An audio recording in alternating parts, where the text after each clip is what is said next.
Welcome to another edition of Boom and Bust. I'm your host, Tony Clement. I'm here at the News Forum, where all voices matter. It's Boom and Bust's pleasure to welcome back Jack Mintz to the program. He is an economist and a President's Fellow at the University of Calgary's School of Public Policy. There's a lot to talk about as continued economic disruptions occur in the wake of government responses to COVID and the rise of inflation. Jack, welcome back to the program. Oh, thank you very much. It's a pleasure to be with you, Tony. First off, I know that you wrote recently that you feel that Alberta is getting its mojo back, its economic mojo back. Could you elaborate on that story at least? Well, it's really a story about the economics in terms of what's happening in Alberta right now. Obviously, the recovery in oil prices, which are now moved up to the $70 to $80 range, that's US dollars for West Texas intermediate prices, is a huge boon to the province. There's a lot of cash coming in to the province as a result. And it's also spurring a lot more activity in terms of the various service sectors that benefit from oil and gas activity. So that's obviously a major reason for some of the mojo coming back. But there's also something else happening, which I think is really, really quite relevant to Alberta. Alberta has been diversifying over the years, but in recently, there's been a lot of good news in terms of new companies that are moving into the province. For example, in the high-tech area, there's been Amazon's announcement of creating a major warehouse. There's been some larger tech companies coming in to Alberta. For example, nCloud from British Columbia, and some various other ones that have been already announced. And then you're also getting petrochemical plants. In fact, Dow announced a $9 billion plant that's going to be a zero net emission plant that's going to be near Edmonton. And so you start adding it all up, you're starting to see a lot of other sectors that are developing and growing. So all that is pretty good news. And that's what I mean by the mojo coming back to Alberta. It is a very entrepreneurial province. Is it having an impact already on employment stats and office occupancy, those kinds of things? Well, I think in terms of employment impacts, yes, employment has been improving. The province has almost gotten back to employment as it was just before the pandemic hit. It has had some difficulty in terms of very low or slow employment, really, for since 2014, after the price bust in the oil markets, but also with a lot of the policies that have been introduced that stalled oil and gas developments. But I think we are starting to see employment developing. In fact, when I looked at the numbers, it was some of the other sectors, not oil and gas, but other sectors that are growing quite a bit, such as professional and technical services. So that's a really good story in itself. And then in terms of office vacancies, it's going to be still quite a difficulty, I think, to build up the downtown area of Calgary, which was hit hard over the past number of years in terms of vacancies. However, we are starting to see businesses move back into the Calgary area, which is good news. And we've seen an increase in building permits throughout Alberta. And of course, Edmonton is a somewhat different story. In fact, there's been probably more rejuvenation of office space there than what you may have seen in Calgary. Do you think that this is going to be affected by COVID or not affected by COVID? Is it independent of that? Well, I think obviously for 2022, the first couple of months are going to be affected by the Omicron variant, which is going through the population, just like what's happening right around the world. And that's going to cause, I think, some people not to be working. We're going to start seeing some slowdown in the manufacturing sectors, service sectors, which are dependent on labor. And if people get sick and are not showing up, then of course we're going to start seeing some supply constraints set in again. But I think a lot of that will be temporary, and hopefully, and I'm not a public health expert, but from everything that I read and I know about, potentially Omicron might end up being that last variant that could lead to a much better situation in terms of moving from a pandemic to an endemic. We're going to take a brief break, and we'll be back with our guest, Jack Mintz, after that break. Please stay with us.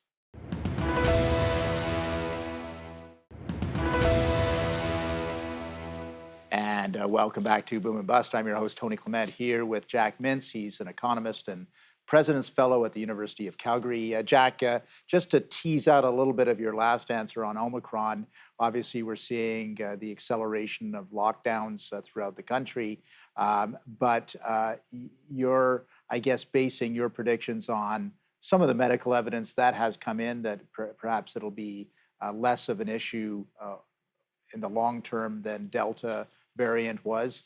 Do you see these disruptions, though? There has been some commentary that China is about to be disrupted by the Omicron variant.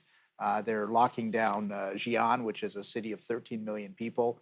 And they have a zero COVID policy in China, as an example, which is going to be hard to keep going given how easy Omicron is to transmit. So do you see, what I'm trying to say is, on the world stage, not just looking at Alberta, not just looking at Canada, but on the world stage, are you starting to be concerned about further supply chain disruptions and other disruptions in the economies?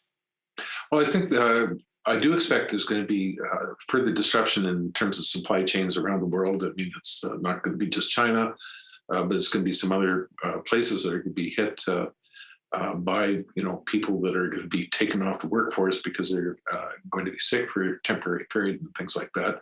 And again, we're going to start seeing some slowdown in shipping and all sorts of other things that are going to go along with it. So that, I think, will be a consequence, I think, of Omicron. Hopefully, it won't be a very long period. And when you look at the South African numbers, they're already 40% down from the height of their, or the peak of their cases. And in fact, it might be a good sign that maybe it will peter out in let's say a month or 6 weeks time, which I think, which if we go back to when it first started, more in kind of like mid-December or later part of December in Canada, but in some other countries as well, like United States, that maybe by the end of January, we might start seeing the peak. We may have seen the peak and cases coming down. So that would mean that the economy could come back, I think, over the next 3 months. And in fact, when you look at OPEC, they've already predicted that Omicron will not have a major impact on the demand for oil this year. And I think that's probably right. And so I think that will be a general point to keep in mind. So it is going to be a temporary impact, but I think some of the supply constraints that we've seen, some of them are much bigger or more problematical than just simply a new variant coming along. I think there's going to be some other issues that are going to still keep supply constraints being important. Speaking of other issues then, before Omicron had started to take a bite, there was this inflationary bite that was starting to happen. It was initially dismissed as a temporary phenomenon, but it seems to be lingering. Do you think that in 2022, inflation is going to be part of the economic story? I think, first of all, we're going to be surprised how high inflation is going to be over the next few months. I think there's been a number of announcements that we've already heard from various companies, whether it's Procter & Gamble or whatever, that have been suggesting that they're going to be significant price increases, like 9%, 10%, whatever, coming in January. Maybe we would have gotten some relief from lower oil prices that we did get hit over the past month. It almost peaked to $80 and then went back to 70. But as you see, oil prices have come back again. So there's not as much that relief in that case. So I think we're going to be surprised by how much inflation we get in the first quarter of 2022. The big question is, of course, how much will it go down by over 2022? I think everybody would expect that it's not going to be quite peak as high as before. But I think that there is a possibility that it'll certainly run above 3%, which is at least for Canada, that would be above the target range for inflation. And I do expect that will likely be the case for 2022. And we'll have to see what happens after that. If labor negotiations end up leading to higher wage increases, then that starts getting embedded in the next round of prices, and that will keep inflation moving ahead. And then, of course, the big change will be what the Bank of Canada does, and in other countries, what central banks do. If they start raising interest rates, that will start taking some of the wind out of the economy and start putting some pressure in reducing inflation. We're going to come back with our guest, Jack Mintz, after this next break, but we've got lots of important questions to go. Please stay with us.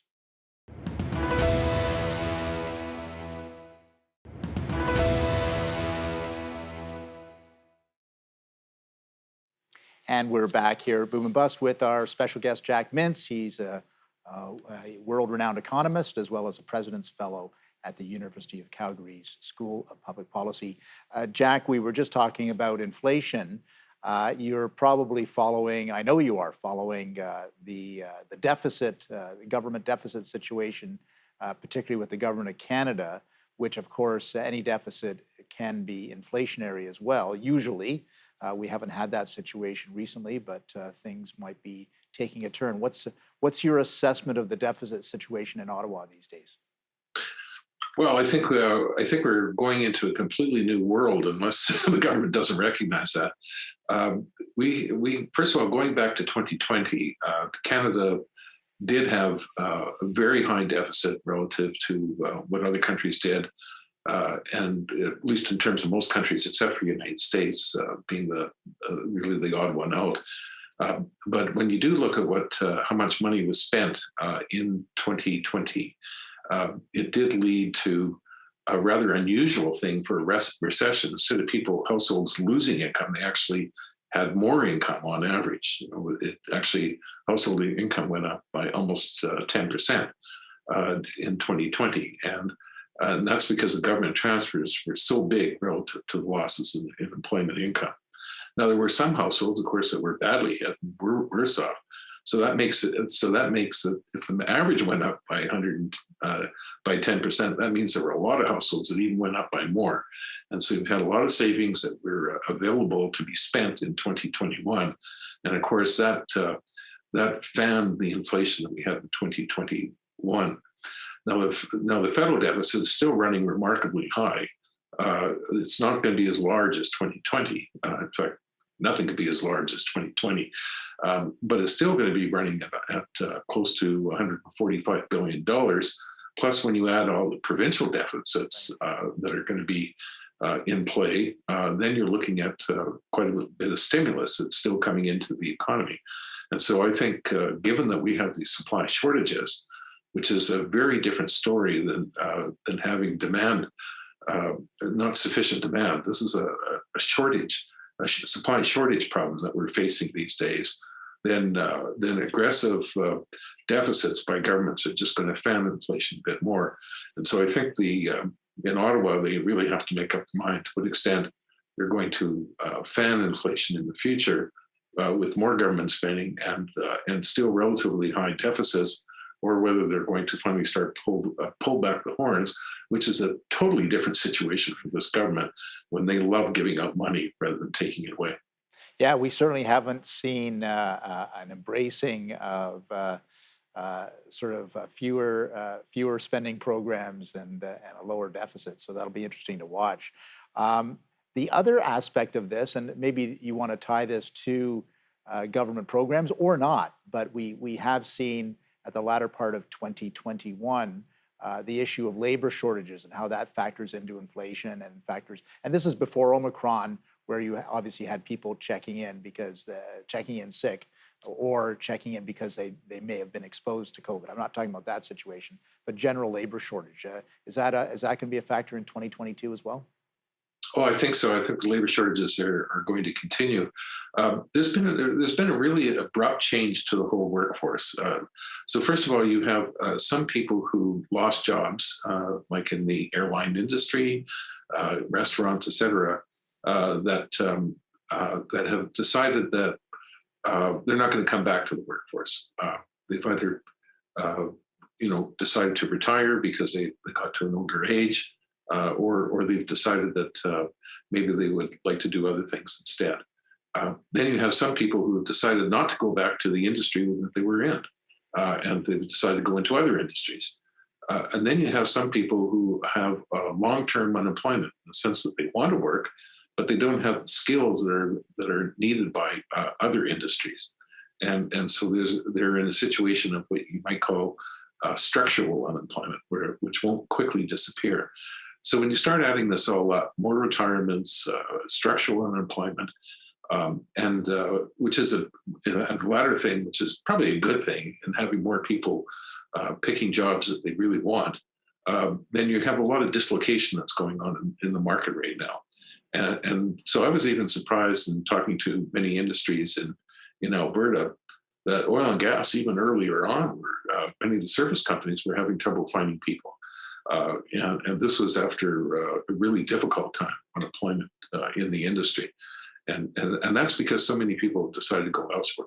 And so we're going to have to take a brief break, Jack. I have to cut you off here, but hold on to that thought. We'll get right back to it after the break.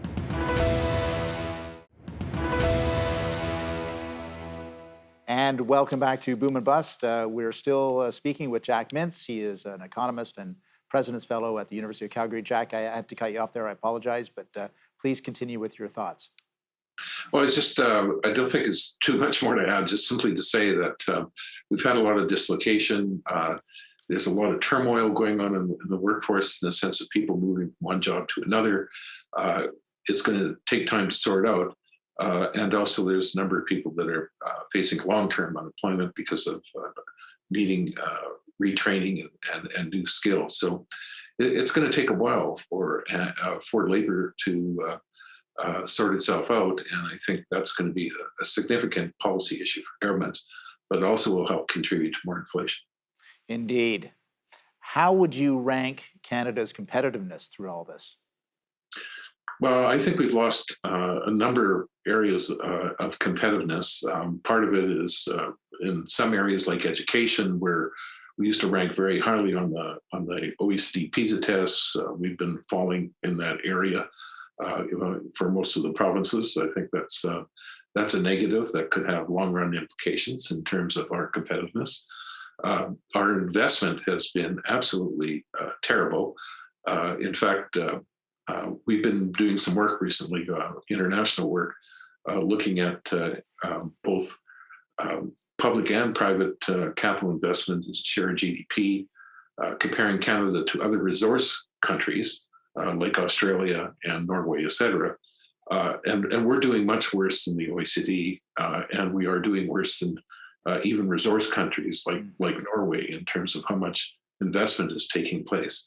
And in fact, we really have to worry about capital deepening, because it's going to have very significant impact on our productivity if firms are not investing in the latest technologies like artificial intelligence and other things. And so investment, I think, is going to be another very significant challenge to our competitiveness.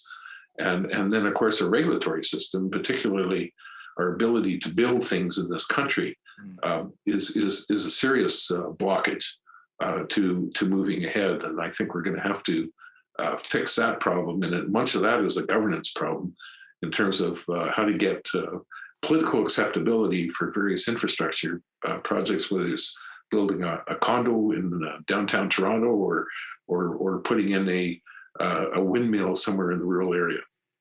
Well, that actually leads to this next question, which is, what do you see governments doing more of, or what should they do more of, and what should they be doing less of in this environment?